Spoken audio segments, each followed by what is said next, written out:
The hidden dark struggles of living in Yangon. Story 1. The vanishing children of Yangon. I moved to Yangon in search of a fresh start, unaware of the dark secrets the city harbored.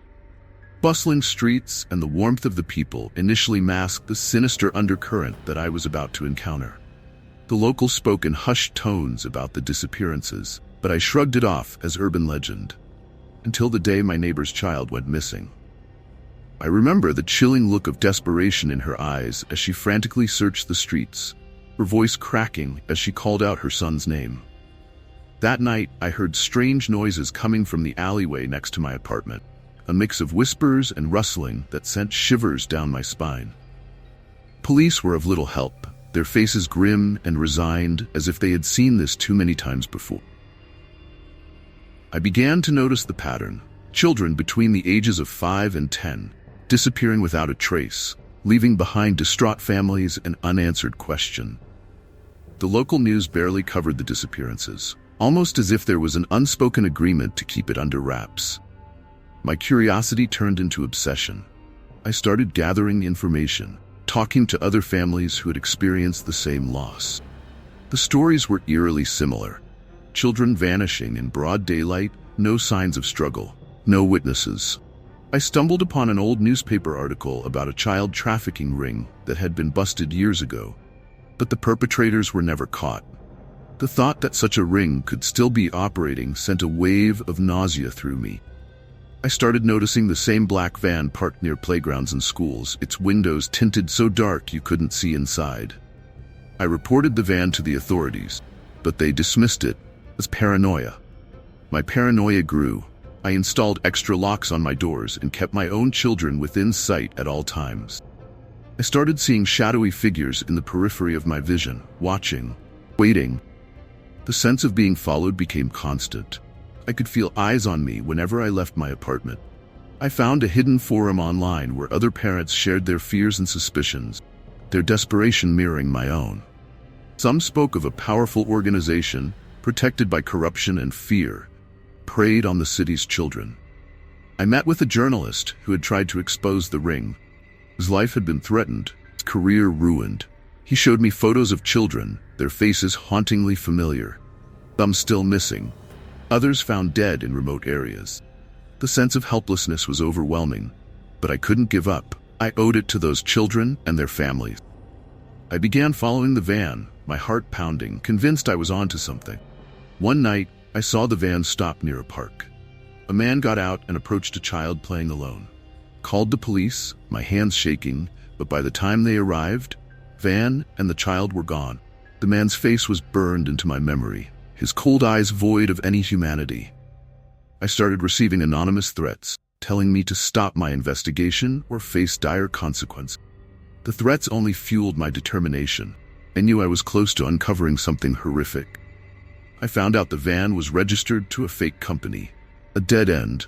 I decided to confront the man I had seen, following him to a decrepit building on the outskirts of the city. The building reeked of decay and despair, its walls covered in graffiti and dark stain. Inside, I found makeshift rooms, some with toys scattered around, others with locks on the outside. The realization hit me like a punch to the gut. This was where the children were kept before they vanished forever. Just as I was about to call for help, I heard footsteps behind me, and a cold voice whisper, "You shouldn't have come here." Have you ever felt the presence of evil lurking around you, unseen but always there? Share your thoughts in the comments below. Story 2. The haunted railway tracks. Growing up in Yangon, I had heard tales of the haunted railway tracks where people mysteriously disappeared. As a journalist, I dismissed these stories as mere folklore until I was assigned to investigate the case of a missing railway worker. Little did I know, I was about to embark on a journey that would forever change my perception of reality. The railway worker, Tun, was last seen walking along the tracks late at night, his flashlight cutting through the thick fog. His wife described him as a diligent man, never one to miss a shift, making his sudden disappearance all the more baffling. I visited the tracks where he was last seen, the air thick with an eerie silence that seemed to swallow every sound. The locals avoided the area, their eyes filled with fear and superstition, warning me to stay away.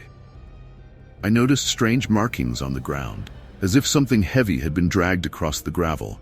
The railway company's records showed no maintenance work scheduled that night, raising more questions than answered. Toon's colleagues spoke of strange occurrences. Ghouls going missing, eerie sounds, and shadowy figures seen from the corner of their eyes. I found an old newspaper article about a train accident that had occurred decades ago, claiming many lives and leaving the tracks cursed. Story went that the spirits of those who died in the accident haunted the area, seeking revenge on the living.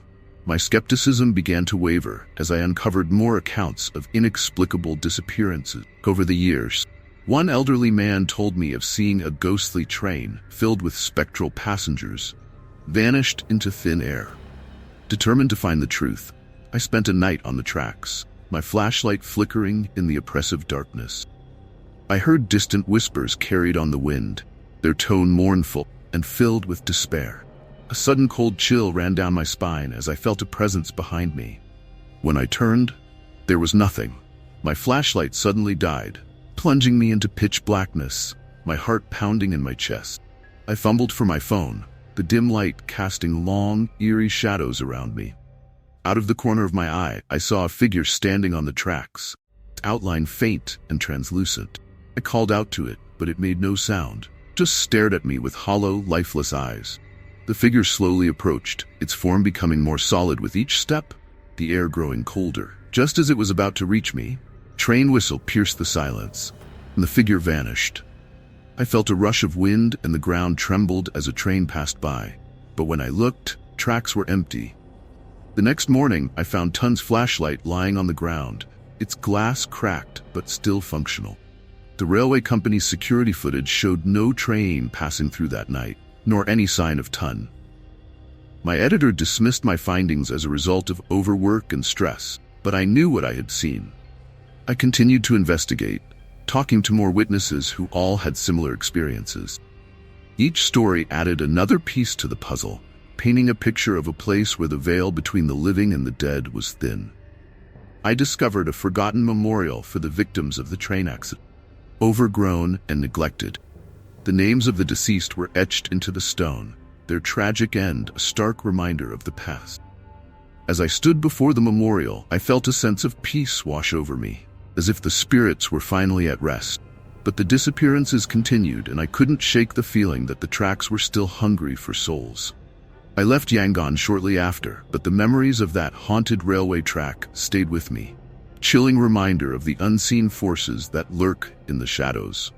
Do you believe in curses in haunted places, or do you think there's a logical explanation for everything? Share your thoughts in the comments below. Story 3. The Shadows of Kandogi Lake. Kandogi Lake is a popular spot in Yangon, known for its serene beauty and the stunning Karawake Palace. However, the lake holds a darker, more sinister reputation among the locals. They whisper about the shadows that lurk in the depths, claiming the lives of those who venture too close after dark. My curiosity got the better of me, and I decided to investigate these eerie tales. I started my investigation by talking to the locals, many of whom had lost loved ones to the lake. An elderly fisherman told me about his brother who had vanished while fishing at night, his boat found drifting aimlessly the next morning. The stories were all too similar. People disappearing without a trace, their bodies never recovered. I visited the lake at dusk, water reflecting the fading light, creating an almost hypnotic effect. As night fell, an unnatural stillness settled over the area, the usual sounds of wildlife eerily absent. I felt a sense of unease, as if the lake itself was watching me, waiting for something. I noticed strange ripples on the surface, despite there being no wind or visible movement. A young couple told me about a friend who had dared to swim in the lake at night, only to disappear without a sound. The authorities had closed the case, labeling it an accidental drowning. The locals knew better. I heard about an old legend, a preacher that lived in the lake, a guardian of the waters that punished those who disturbed its peace. My skepticism wavered as I gathered more first-hand accounts, each one more chilling than the last. One night, I decided to stake out the lake, armed with a camera and a flashlight. The air was thick with humidity, and an oppressive silence hung over the area, broken only by the occasional splash of water. I felt a cold breeze brush past me, sending a shiver down my spine despite the warm night. My flashlight flickered, and I caught a glimpse of a shadow moving just beneath the surface. I focused my camera on the spot, my heart pounding, but the shadow vanished as quickly as it had appeared. The lake seemed to come alive, the water churning and bubbling, as if something massive was moving beneath. I heard whispers, indistinct and haunting, carried on the wind, telling me to leave while I still could. I stayed, determined to uncover the truth, even as fear clawed at the edges of my mind. Suddenly, the water stilled and a deafening silence enveloped the area, broken only by my own labored breathing. I saw a pair of glowing eyes staring at me from the depths, their gaze cold and unblinking. The eyes disappeared, and the water erupted in a violent splash, drenching me and sending me stumbling backward. I caught my breath and looked around, but there was no sign of whatever had caused the disturbance. The air grew colder, and I felt a hand brush against my shoulder, though I was alone. I turned and saw a figure standing at the edge of the lake, its form indistinct and shrouded in darkness. The figure pointed towards the water, and I felt an overwhelming urge to dive in, to join whatever lay beneath. I fought the compulsion, my mind racing with fear and confusion, and managed to break free from its grasp. I ran back to my car, my heart pounding, and drove away, the shadows of the lake etched into my memory. The next day, I found my camera lying on the ground, the lens shattered and the memory card missing. I left Yangon soon after, but the haunting presence of Kundogi Lake stayed with me, a chilling reminder of the unseen horrors that lurk in the depth. Have you ever felt an unexplainable urge to do something dangerous? Share your experiences in the comments below. Story 4. The Silent Streets of Bahan. Bahan, one of Yangon's oldest districts, is a place where the past and present coexist. The narrow streets and ancient buildings hold many secrets, but none more chilling than the silent screams of those who vanished without a trace. My investigation into these disappearances led me down a dark path, where the line between reality and nightmare blurred. The first case I looked into was that of a young woman named Ai, who had disappeared while walking home from work. Her family described her as responsible and cautious, making her sudden disappearance all the more baffling. I walked the same route she had taken, narrow streets and dimly lit alleys filling me with a sense of foreboding. The locals were reluctant to talk, their eyes filled with fear and suspicion, as if speaking about the disappearances would invite the same fate. I noticed a pattern. The victims were all last seen in the same area, near an old, abandoned building.